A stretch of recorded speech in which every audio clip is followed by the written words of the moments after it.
guys, Saf here with another Raid Shadow Legends video. I hope you had a nice weekend, and whether you've been going for the Fushan, that everything has been going well. Obviously, there is another summoning event happening tomorrow. We have no idea what it is right now at the point of me recording this. Probably by the time this is out, we'll know what it is, because it'll probably come out tomorrow. So it seems like another day, another summoning event, as always. That's the way the Raid want to go. But today, we are doing something different. We are still summoning something, but we're going to be summoning Soul Stones. I have my Soul Stone from the Ultimate Death Knight birthday party event that we had. I've got that Eternal Soul Stone. I also was a little bit cheeky and I bought one of those 2 for $1 Mortal Soul Stone packs that had come out last week. So the only time I'll ever buy Soul Stones is when it's like you get 2 tier 1 stones for $1 on average, and I will never buy these Immortal or Eternal Soul Stones. I don't think there's much value in them at all. So I bought one just to have a little bit of a celebration. I don't really want to reward Raid's behavior at the moment in terms of the way that they're doing all their event structuring. Obviously, the big elephant in the room is the Mythical champions. I want to kind of like wait to see more details before I start jumping on the bandwagon about, you know, Raid is dying, it's all going to fall apart, because we just don't know enough about these champions yet to know how easy are they or difficult they are to get, how these mythical tomes going to work, you know, how much of these base stats been scaled, is there any sort of additional effects that these champions have. Let's face it, the way that they introduce new things these days, soul summoning, prism systems, they're very hard to get these champions. So will it actually have a material impact at all? We don't even know how you're going to get the primal shards.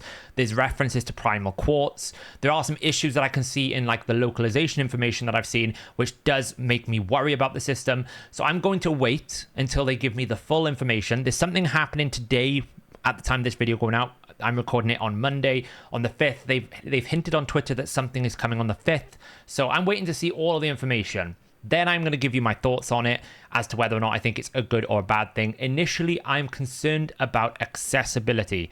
How easy is it? And how available are these champions going to be, and how much of a game changer they're going to be. Initially, the champions don't look that unique. They kind of look like they're reskinned versions of existing champions. Like one of them has Leoris as passive.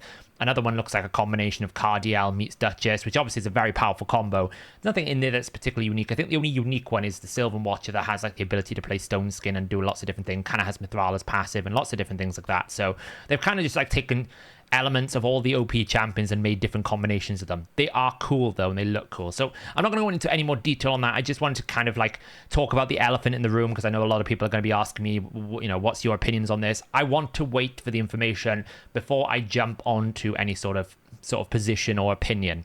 But what we're going to be doing today is summoning our souls, because there is a soul chase tournament. And to be honest, I don't really see any point waiting for another one. They're all kind of like, all of the events are not great. You know, Soul Chase tournaments are probably the worst ones a little bit. Soul Chase Summon Rush is a little bit better. But the odds of getting anything out of these things are just bad. You know, you got to get the 6 and 5 stars, but they're very, very difficult. You know, typically on a tier 1 stone, you've got about a 97% chance it's going to be a 1 to 3 star. 97% chance most of the time it's going to be a 1 to 3 star. So it's pretty rough. But I figured I might as well pull them now. There's no point waiting.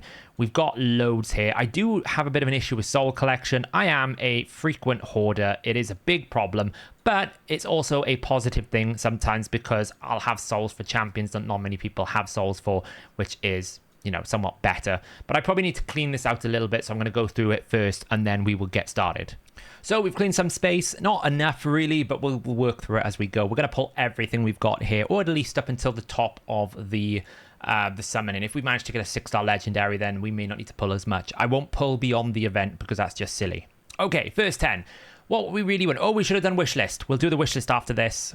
What we kind of want is very specific champions. It's a 4-star Crimson Slayer, that's not the specific. We do get a legendary. We get 2 legendaries.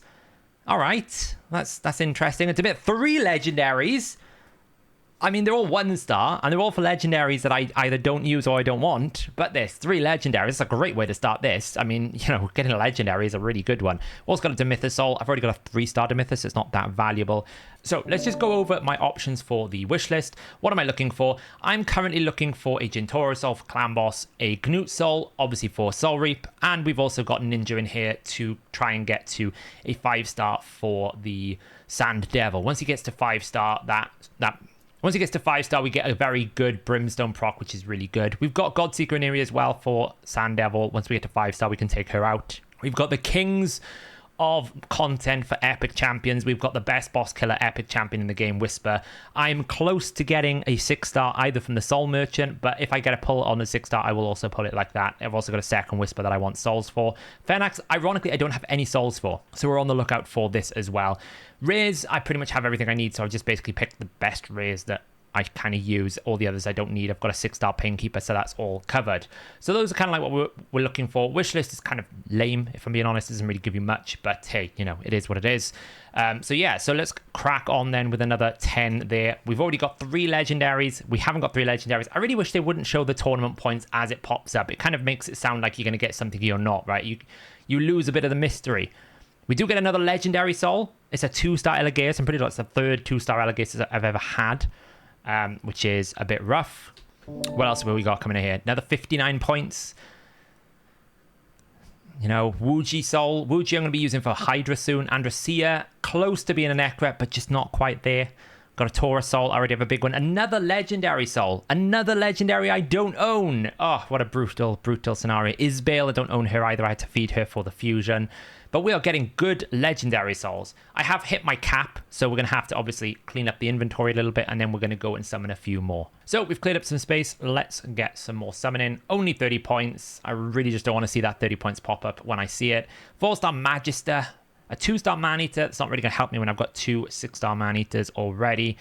We do have an awful amount of souls already, so trying to find new and unique souls for my epic champions is not great. Really, I kind of need these legendary souls to come through. 1-star Burangiri, not really that powerful. A Skullsworn, an Honor Guard. 2-star Magna, again, it's not really great. A Scion, so we can all learn how to use block buffs. Good epic and legendary rates so far, but just generally we're not getting kind of like the champions we want. I already have a 6-star Boltsmith, for example, so it's not really going to help me with a 3-star Boltsmith. Okay, let's keep going. 28, that's a bad pull, isn't it? This is going to be all 1-star rares, probably.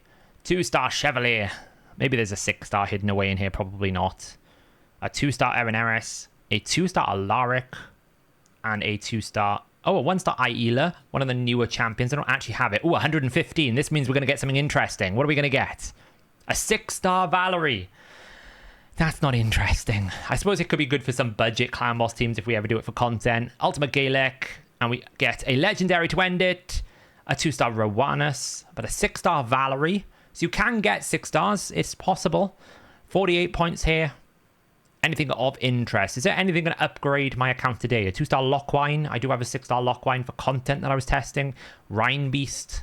I already have a 6-star of him. And another legendary. Oh, 2-star Lydia. That's actually quite good. I don't think my Lydia is awakened, so I actually think that's quite good. There you go. That's actually a good improvement to the account. Didn't have a 2-star before. Now I've got a 2-star Lydia. That's actually a great improvement. Lockwine we can upgrade too. So even though we're not getting any sort of like big ticket souls, we're not getting that 6-star legendary we really want, we are finding casual sort of minor improvements. You know, the Valerie can go up to 6-star now if we wanted to use it for content.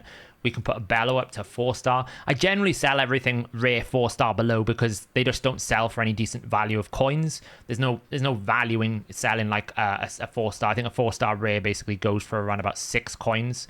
It's basically worthless. I might as well keep the Awakening for champions that I know have some value and just use the soul because I think it will be more valuable. We do get an upgraded Basilius Rowanus if we went to ascend him. So we're going to clear out a bit more space. We've got 31, 2, and 1 to go. And we also have 9 of these stones here. We might as well pull them all. So we've got 40, 2, and 1 to go. So I'm going to clear out some space and then we're going to pull the rest. What else do we have in these pool of champion souls? Another 49 points. We'll have a look how many points we've earned after 111. I don't think it's going to be that much, to be honest. We get a Renegade wishlist. That's the first wishlist. A Romantu soul. I think I've already got a 1-star Romantu. Another Ambassador Lethelin. These are good epic and legendary rates. We can't really complain about the rarity drops. We just can complain about the star rating, if I'm being honest. A 1-star Renegade. I've already got 3 1-star Renegades plus, so it doesn't really add any value. But hey, we got a wish list item. Another wish list. The wish list is finally starting to pay off a little bit. They're only 2-star souls, though. As I said, when you are pulling a tier 1 stone, you have a 97% chance it's going to be a 1 to 3 star. 1,000! Okay, it's the big one. There must be a 6-star legendary. What are we going to get? What are we going to get? Here it comes. Muckstalker. The excitement is killing me. 6-star. It's a Fushan. It's a Fushan and a Deliana. Wow. Okay. There's me complaining about 97% chance. A 6-star Fushan. That is huge. That is my first 6-star legendary in the game. Now that I've pulled a 6-star legendary, it makes me worry if I should even bother pulling the rest of the stones. Maybe I should keep the stones. Because this one stone has basically got me 1,000 points. I'm on 1590. I pulled 100 odd stones. We pulled about 111 stones because I got 10 left and I pulled 10 out. So we pulled 111 tier 1 stones. 1,000 of that was one stone. So this just kind of gives you the thing. If you get those high rolls, you get really good rewards. It kind of makes me feel like I should stop pulling. I might consider continuing to... That's awful rewards. A Chaos Ore. I can get 6 Chaos Ore for basically no clan gold, but the Legendary book is nice. I should probably hold the stones back, if I'm being honest, because that's 500 in soul summon. If I'm putting my Weight Shadow Legends helm on, I should stop summoning souls right now. We'll collect all these rewards here. Nice, good rewards. But that is a 6-star Fushan, which of course I'm going to probably make into a 6-star champion. Absolutely. Makes sense too. I don't know what else I got. I kind of lost track after I saw the 6-star Fushan. There was a 3-star legendary. I don't actually know what we got in there as well. I'm sure there was a 3-star legendary or 2-star legendary. It was a Deliana. So we got a 3-star Deliana as well in that combo, which is actually quite good. Why is Fushan such a great champion? Fushan is one of those champions that has a very unique role in Clan Boss. We can get a big amount of aura. So there's a very good option here. Like from a blessings point of view now, we have so many options. We could go Brimstone if we wanted to. I actually think it's a bit of a waste on him. We could go pure damage with like a Phantom Touch. But again, I think that's kind of like, it's optional, but it's not great. The really good option would be to go for this Intimidating Presence. I mean, it doesn't really align with his damage in build, but what it would give him is the ability to maximize his aura by 35%. So how does that actually translate in Clan Boss? So when we put this aura on in Clan Boss, he has a 24% speed aura. So a champion with 100 base speed would get 24 speed. Pretty straightforward. 35% more, the way that it works is it multiplies the bonus that you get from the aura. So it multiplies 24 by 35%. So you'll end up walking away with an extra 8 speed overall in battle. Now that might not seem a lot, but when you're building a Clan Boss team that needs to hit 320 speed and you add a 24% aura, now you only need to be like, so it's sort of 298. Then you actually take another 8 off, it's 290. Then you put era bonuses. It starts getting like those extreme speeds start getting a lot more reasonable. Of course, we could just go full on damage with him and go for something like a Phantom Touch. This would give us supreme high amounts of damage. He would get a lot of crit damage from this. So there's lots of different options with him. But he is one of those champions that is universally really good. So getting a 6-star soul on something like a Fushan is better than anything. Anything that I can think of. Let's pull the final 10. Those 10 don't really matter. But we'll save the other stones for another future event, I feel like. I don't want to waste points if I don't need to. I might pull them on stream maybe if we're close to winning the tournament, but I really don't feel like I want to waste my points right now. Of course, we end with a really puny result here. Can we get any more? Let's see if there's any more awakening we can do here. We can awaken the Umbral. Again, epics and rares, if they're like 1 or 2 star, the value of being awakened is more than actually the coins you sell. Once you start getting to like on rares 5 and 6 star, once you get into sort of 3+ or 4+ on epics, then they start selling for a lot, right? So if you think a 3-star epic here sells for about 48, that's worth more. That's like 1 essence. And obviously when you get to like 4-star, you can start selling for like half of an essence. Whereas when you're looking at a 3-star rare, you can basically get 12. It's basically nothing. I'd rather the value of the being awakened more than anything else. I think it's more valuable. We do get a new marketplace. We might as well just ascend the Dwedan here quickly. I think I pretty much got most of the champions in the game ascended at this point, the amount of souls that I've seemed to have acquired. But I've generally not been very harsh on selling. I've hoarded a bit too much, to be honest. Probably more than most people should, if I'm being honest. We might as well awaken the 1-star Spirit Host. Why not? Awaken all these weird champions that I've got stored away. We do have a merchant. I've been waiting for a 6-star Whisper or Gintoro. Is there one there? No, it's another day of disappointment.